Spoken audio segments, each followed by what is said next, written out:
think of when you hear the term Chinese architecture? The Forbidden City, the Summer Palace, the swimming pool at the Beijing Olympics, that's all fine. Or maybe it's not architectural monuments like these, but this, the extensive demolition of the vernacular, that is the quotidian, the ordinary historic fabric in every major city in China in the past 2 decades. This kind of destruction begs the question of why Chinese architectural historians and critics have been unable to mount a robust criticism of such practice as much as they would love to. And it's not merely because of the power of the Chinese state. The fact is, they don't have an adequate language to discuss vernacular architecture.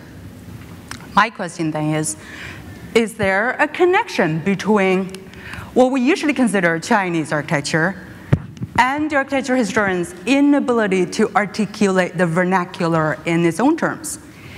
My research proposes that indeed there is, and that inability could be traced back to the very moment when the premise of what constitutes Chinese architecture was established in the 1930s and 1940s. In fact, what we know today about Chinese architecture was just one voice, that of the professional Chinese architects, focusing on the ordinary house in the city. I have discovered that before the architects emerged as a professional group in China, there was already a robust popular discourse of Chinese architecture in newspapers, magazines, and journals that resonated with municipal authorities' efforts to house the urban poor.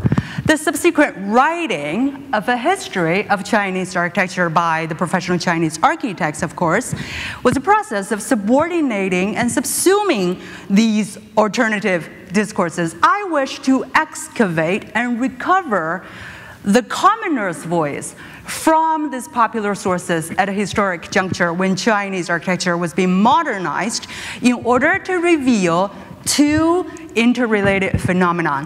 One, a deeper connection between the contemporary destruction of the vernacular fabric, the devouring of the ordinary historic fabric by modern high-rises, and the making of a history of Chinese architecture. And 2, the relation between modernity and the invention of Chinese architectural history. The Chinese architects have had their voice heard, but shouldn't the voice of 1 billion Chinese people also be heard?